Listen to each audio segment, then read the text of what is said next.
안녕하십니까. 11월 24일 화요일 오전 11시를 넘기는 시간입니다.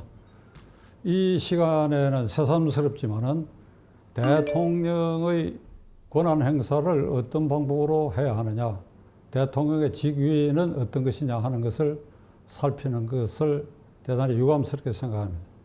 우리 헌법 66조에는 대통령은 국가 원수이며 영토의 보전, 국가의 계속성, 헌법 수호의 책임을 지는 국민 통합의 으뜸가는 자리, 국가 원수로서 국민 통합의 으뜸가는 자리 상징이며 그 실천자이고 동시에 행정부 수반으로서 국민의 살림을 보살피는 그러한 자리입니다.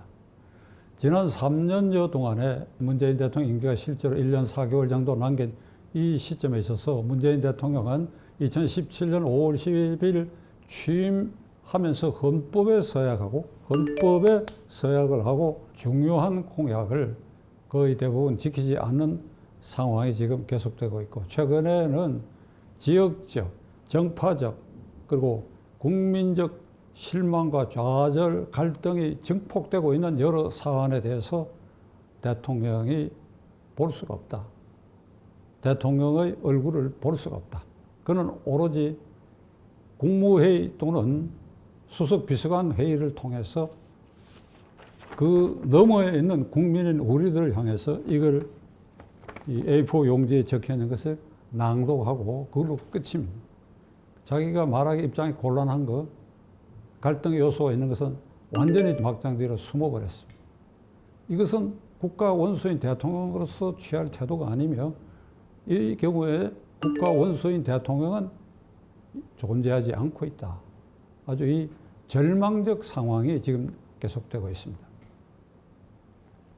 문재인 대통령은 지난 8월에 주택관계 임차법 3법이 통과 시행됨으로써 주택난은 해결되고 전세난은 극복될 것이라고 장담을 했습니다. 3개월이 지났습니다. 지난 주일에 24번째의 주택 정책을 발표했는데 여전히 전세난 그리고 집값은 자꾸 올라가고 대통령이 3개월 전에 장담했던 일은 완전히 거꾸로 현실이 되고 있는데도 불구하고 대통령의 얼굴을 우리가 볼 수가 없습니다. 법무장관과 검찰총장의 갈등 상황.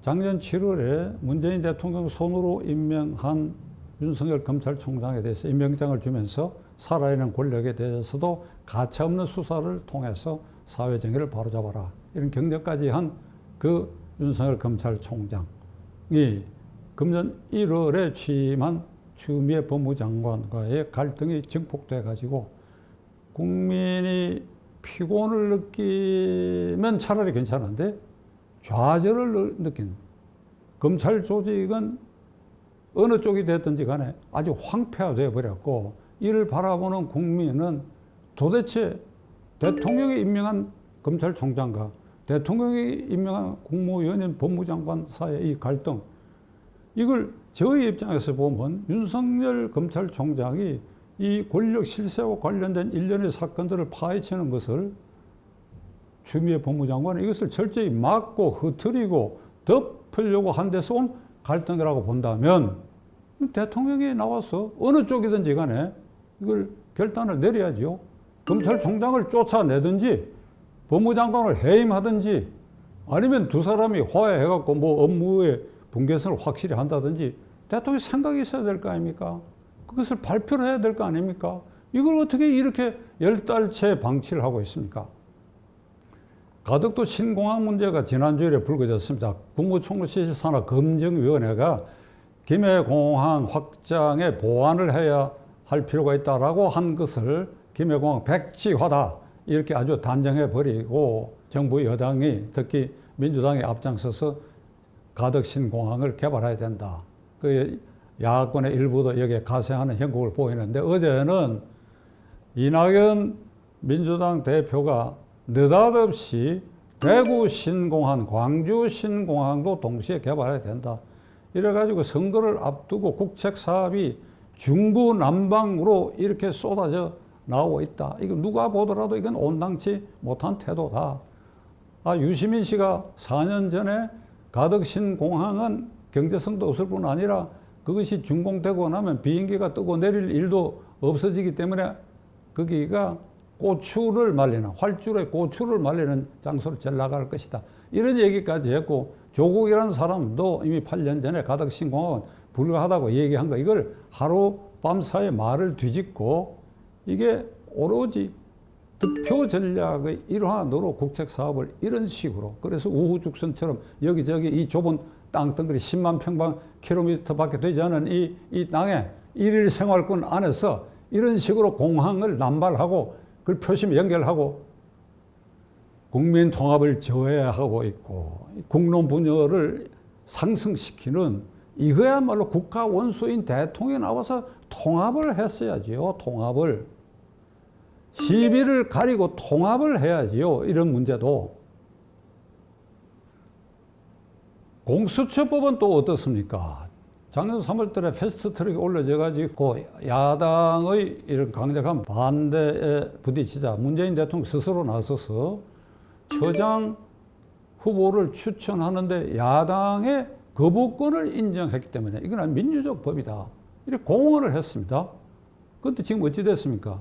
거부권을 행사하니까 야당의 추천권을 없애버리는 법안을 지금 준비해 가지고 25일 날 이걸 상정해서 여당 정권의 입맛에 맞는 처장을 일방적으로 임명하는 수순을 지금 밟고 있습니다. 문재인 대통령의 경희대학 법과대학 시절의 은사이기도 한 허영 교수가 작년 10월 달에 제자인 문재인 대통령에게 공개적으로 경고하는 글을 발표했습니다. 공수처법 그 자체는 위헌인 법률이고, 위헌인 법률에 근거한 공수처는 유령기관인데 왜 하필은 문재인 대통령이 이걸 시도하고 있느냐 하고 아주 준엄하게 꾸짖는 공개적 글을 올렸고, 그 뒤에도 기회 있을 때마다 허영 교수는 이런 말을 하고 있습니다. 문재인 대통령은 이런 은사의 말도 귀에 들어가지 않습니까? 야당의 거부권 인정하겠다고 한 그 발언에 대해서도 대통령이 무슨 얘기가 있어야 될 거 아닙니까? 어제는 북한이 연평도에 무차별 포격을 해서 군인 민간인 4명이 사망하고 다수의 부상자를 낸 연평도 포격 10주기가 되는 날이고, 거기에 전사한 군인 등에 대해서 추모식이 있었던 바로 그날 통일부 장관은 이름을 제가 얘기 안 하려고 합니다. 언짢기 때문에. 통일부 장관은 느닷없이 4대 재벌그룹의 최고 간부들을 고급 식당에 불러놓고 남북 화해 시대를 열기 위해서 여러분들이 경협에 앞장서야 된다, 이런 취지의 말을 쏟아놨습니다. 4대 그룹이 그 장관이 말한 대로 경협은 결국 퍼주기를 말하는 것인데, 북한에 세컨들이 보이곳에 걸리면 우리나라 재벌 기업 하나 날아가는 건 시간 문제입니다.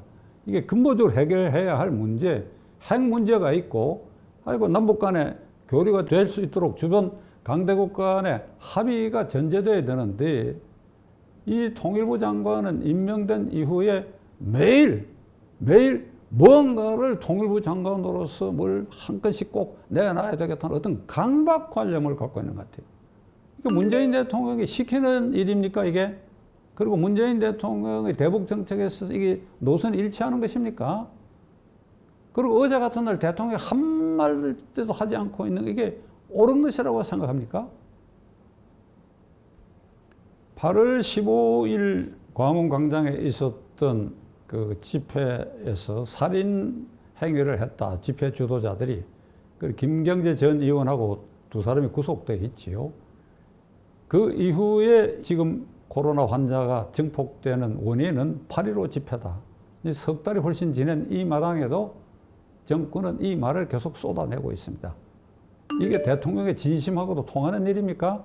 민노총이 같은 날 대규모 집회가 있었고, 최근에도 계속해서 민노총 집회가 있는데 이 민노총 집회는 무제한으로 허용하고 있지 않습니까? 그러니까 이 정치 방역을 이런 식으로 편파적으로 운영하고 터무니없이 살인자 취급하고 살인자 집단으로 매도하고 하는 이런 일이 이게 올바른 태도라고 생각합니까? 제가 몇 가지 현안에 대해서 대통령에게 침묵하고 대통령 막장 뒤에 흔적을 감추고 숨어버리고 하는 이 일에 대해서 여러분들에게 말씀을 드렸습니다. SNS에 들어가 보면 지금 제가 열거한 이런 일들에 대해서 엄청나게 무서운 말로 대통령이 질타하는 글들이 올라져 있는데 대통령이 아마 그 살피시라고 생각합니다. 자, 오늘의 결론은 문재인 대통령 남은 임기를 계속 이런 식으로 2017년 5월 10일에 헌법적 약속을 지키지 않은 상황이 엄중한 것이 많이 있습니다. 그게 다 탄핵 사유가 될 수 있는 겁니다. 헌법에 선서하고 공약한 것을 지키지 않은 건 탄핵 사유가 되는 것입니다. 그 이후에 지금 얘가 한 5, 6가지 열간 이 현안들에 대해서도 국가 원수로서 직무를 유기한 것이 아니라 직무를 포기한 것입니다. 도대체 기자회견 하겠다는 약속 안 지킨 거 그건 저희들이 기대도 하지 않습니다만은 그런 이런 현안에 대해서 대통령이 국민에게 진솔하게 설명을 해야지요. 어찌하여 수석보좌관 회의나 국무회의에서 그 너머에 있는 국민을 상대로 이 A4 용지를 들고 중얼중얼 읽는 모습을 보이는 이걸 이 시간 이후에는 그마저도 하지 말길 바랍니다. 아예 침묵해 버려요. 모든 일에 그냥 침묵해 버려. 남은 임기 1년 3개월밖에 안 됐으니까 지금까지 해온 그대로 어떻게 하실 겁니까?